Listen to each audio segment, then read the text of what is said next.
Scott and I drove a ton of miles to find these ducks. It took a lot of door knocking to find the right person. Once we finally put the pieces of the puzzle together, the birds have been using the field for over a week. We knew the next day could be great, but the rain was going to limit our ability to film it.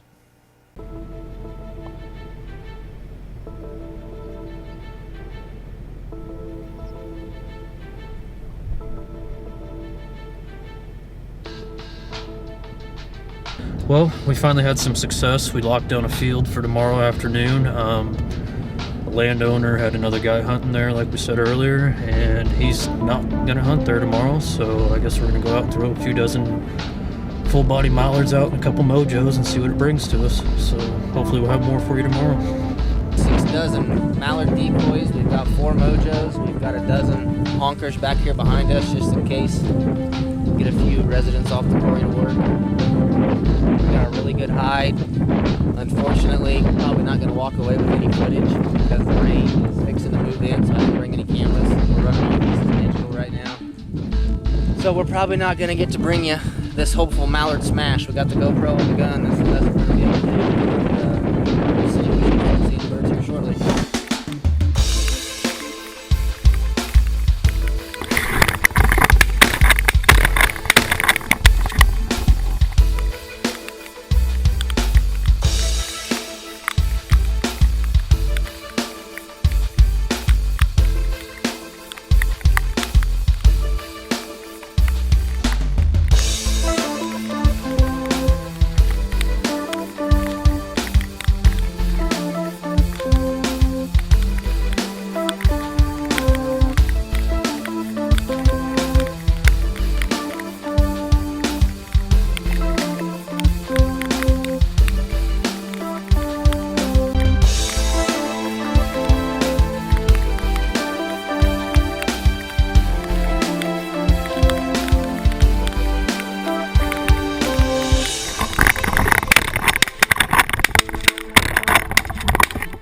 The next week we were going to Reelfoot with Ryan and his brother Woody from Muddy Dog Outdoors. I went down in the middle of the week with them, with Chris and Kevin scheduled to come down over the weekend. We hunted with Jeff Huff and had a great time in his blind while we were there.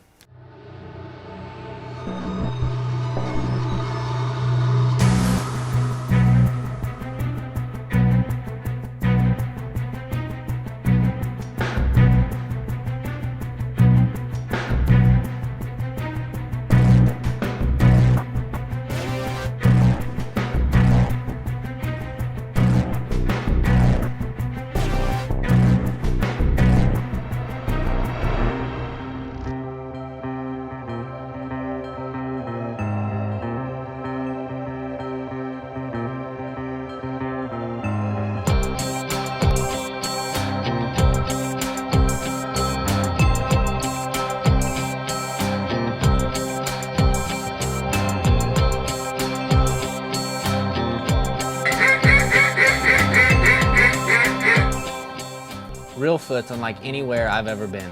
If you don't highball the moment you see a duck until the time they put their feet down, you aren't going to kill them.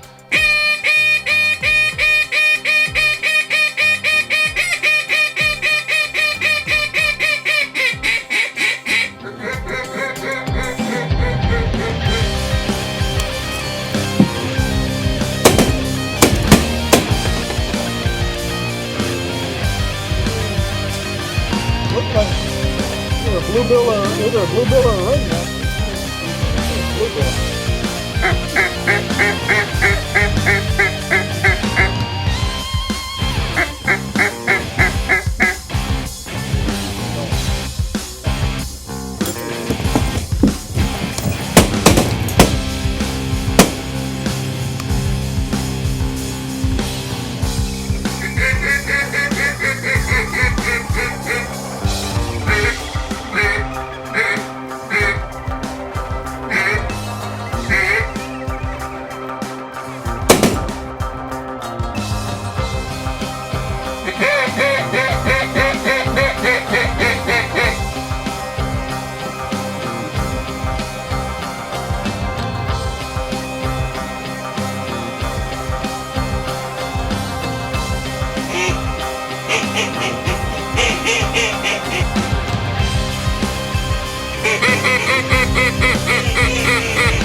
Blake and the Muddy Dog guys killed a few ducks a day. It wasn't anyone's fault but the unseasonably warm temperatures that Mother Nature had given us throughout this duck season. They had headed home on Friday before Kevin and I decided to make the trip south. Snow was finally in the forecast, so we had high hopes of new ducks to make their way down to end our season, and possibly a good push of our first set of honkers. A few days before the snow hit, we got a phone call from one of Blake's buddies named Casey. He had found a pond that was holding between 75 and 100 honkers. He had really wanted us to come up. Typically, 75 to 100 birds isn't something to get too excited about, but the way our goose season had gone, we were jumping all over the opportunity to possibly hunt on the X. We packed up the truck late that night and decided to make the 3-hour trip north. After a few hours of sleep, we headed out and set up. The birds came off the local lake right on cue and were headed our way. Not only were they headed our way, they continued right on past us.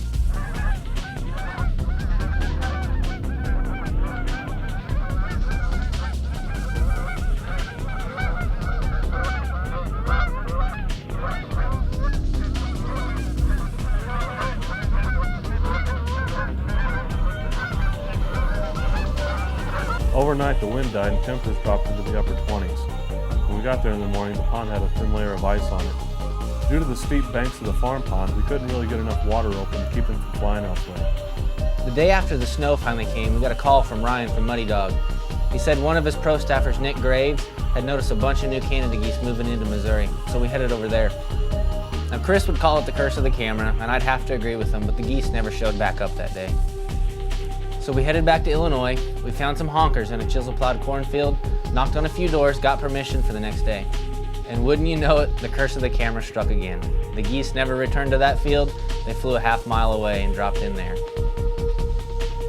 At this point in the season, we were left wondering, how are we going to come up with 8 to 10 Fowled reality episodes with this horrible luck and this warm weather?